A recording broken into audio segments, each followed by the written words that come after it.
Hi guys, we're reading chapter 7, and if you're following along, that's on page 50 and 51. Okay, follow along as I read. And can you guess what this one is? I show Macy the sign we learned yesterday as we trudge uphill from school. Your Isaac? Close, I guess. It's cry. Yeah, I could see that. Where'd you learn it? From that deaf boy you have a crush on?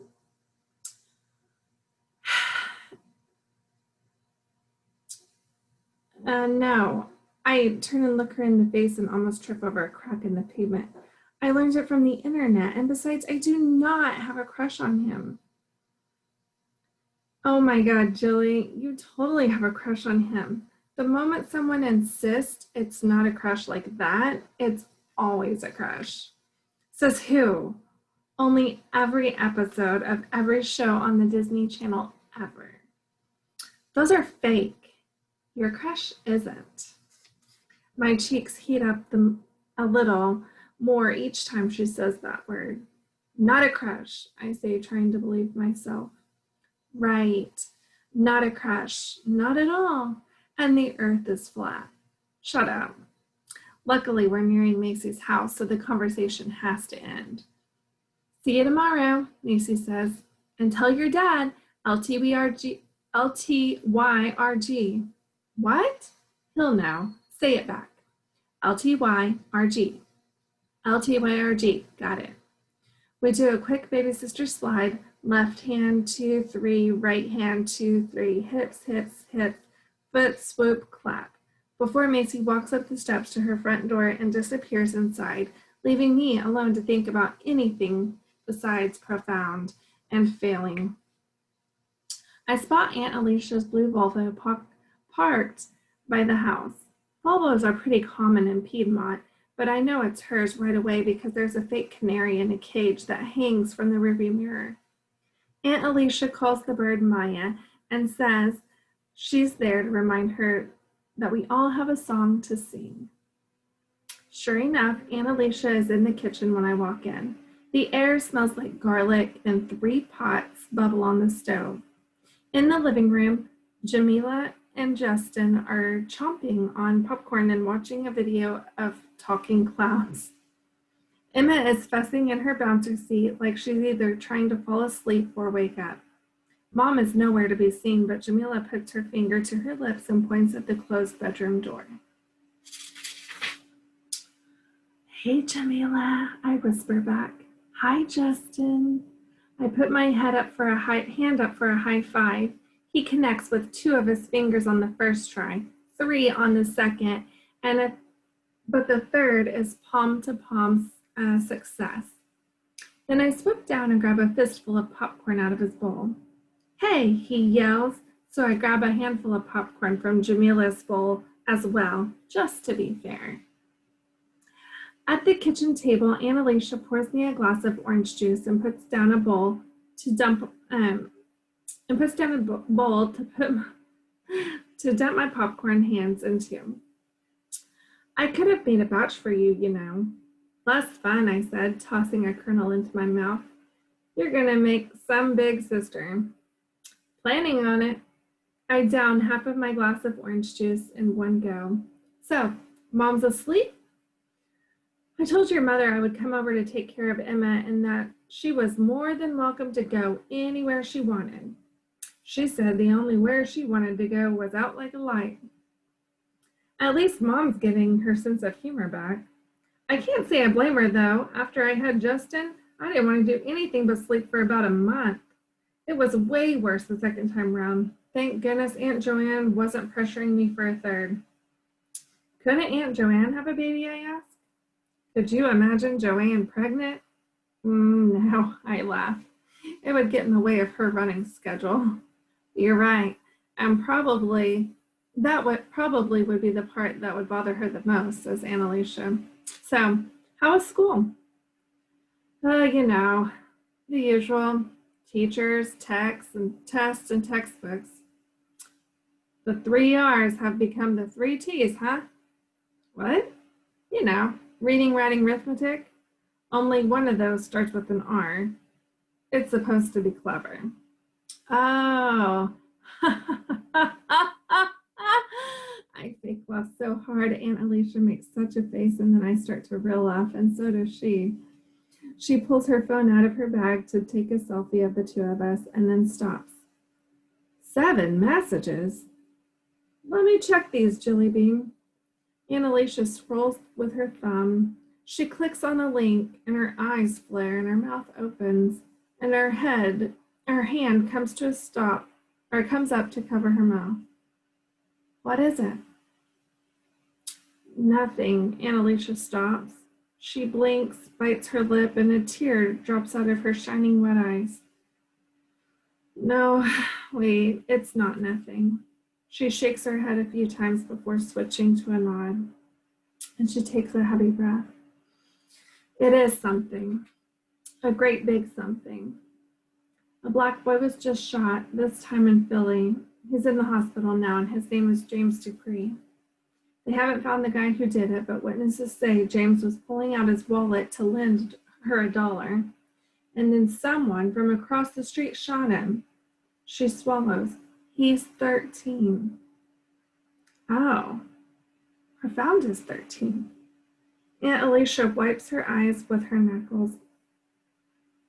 And I look at Justin over there and Jamila, and she squeezes her eyes shut and shakes her head slowly. I feel guilty for thinking of Profound before my own cousins. Maybe things will be different by the time they're older, I say. So much to comfort myself as Aunt Alicia.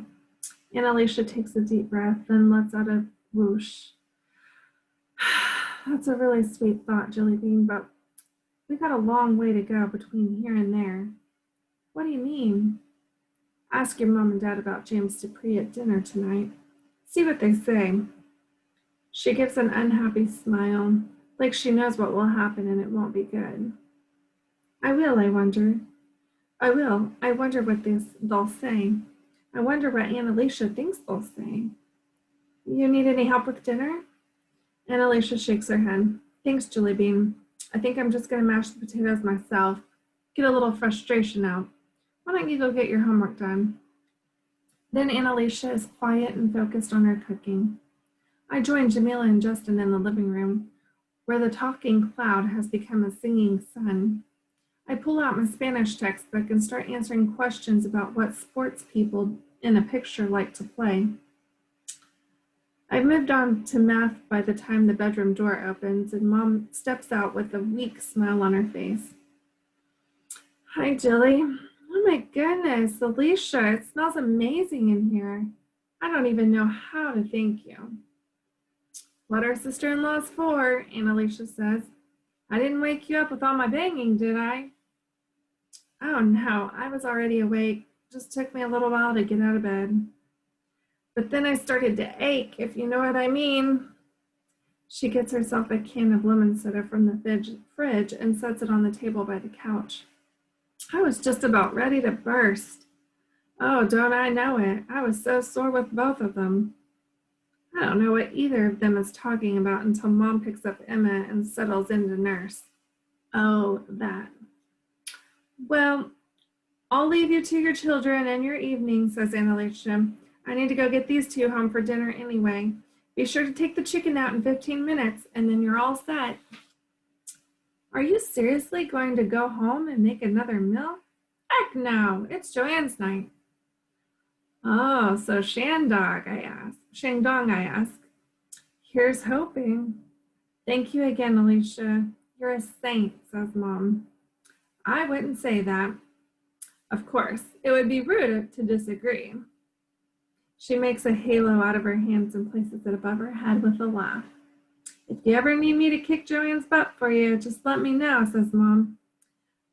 I don't even need to know the reason. I hug Jamila and Justin super tight until they wriggle and yell. Then all three of them are gone. Dad gets home before Emma is done with dinner. He takes the chicken out of the oven and sets it on the table while Mom finishes feeding Emma. Then we all dig into the meal Aunt Alicia made for us. This is practically a banquet, Dad says. Alicia just whipped this up on a Tuesday? That woman is a culinary genius. She sure is, Mom agrees. We are lucky people. So is Joanne. Once we've loaded up our plates with chicken, garlic mashed potatoes, greens, and carrots, Dad asked me about my day. Oh, you know, the 3 T's, testing, teachers, and textbooks. And Alicia's line goes over pretty well. Well, and I feel proud of myself. Then I remember what else she said. Did you hear about James Dupree? Is he a kid in your class? Dad asked. No, he's in Philadelphia. Oh, says Mom, and her eyes go wide and then her face falls. That poor boy who got shot. Again, Dad asked. What happened this time? He was pulling his wallet out of his pocket, I say, and he's black. Mom and Dad both pause as if I stopped time by mentioning James Dupree's race. They restart with a jolt like a video game got stuck on the internet and then has to catch itself up. That's what I heard too, Mom says, nodding. And that he's in the hospital now? Dad doesn't say anything, so I just keep going. And Alicia and I were talking about whether Justin and Jamila are going to be safe. Oh, y'all, I haven't been changing the page on here, I'm sorry.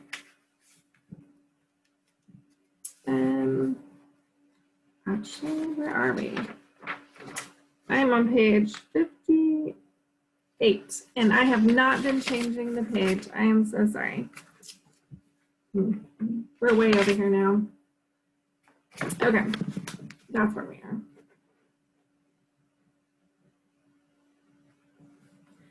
Oh, says Mom, putting down her glass. That's intense. That is, says Dad. I can't imagine being a mom to kids like Justin and Jamila.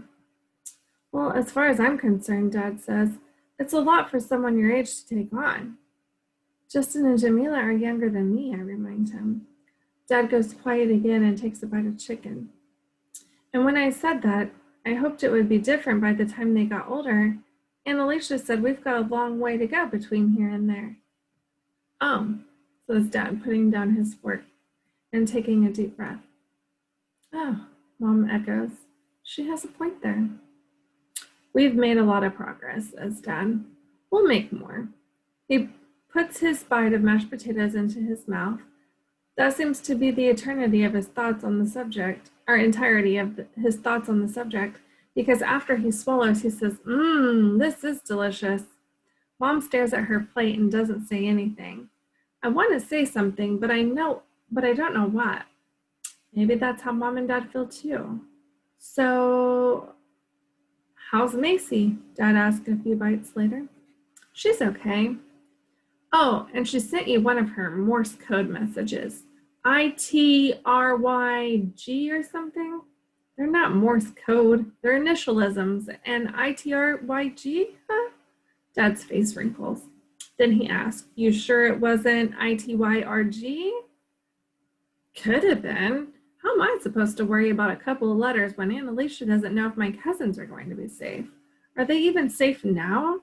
And if Justin and Jamila aren't safe because they're black, does that mean that Emma and I are safe because we're white? I feel weird for even thinking that. Well, tomorrow at school, tell her I think she's really great too. ITYRGT. Dad doesn't say anything else about James Dupree from Philadelphia. Neither does Mom. Instead, they talk about their days and who's taking Emma to her next 3 doctor's appointments. I finish dinner quickly so I can go to my room and text Aunt Alicia. I tried to talk with Mom and Dad about the boy in Philly. James Dupree? How'd that go? Dad changed the subject. I'm not surprised. I wanted to bring it up again, but I didn't know what to say. But it was big in my head. See what I mean now? Not really. Black parents in this country have to talk with their kids about being careful around police, but until white parents can talk about what's happening to black kids too, nothing's going to change. Oh, so keep talking and keep asking questions. I love you, Aunt Alicia. I love you too, Jilly Bean. And join me for chapter 8 on the next video.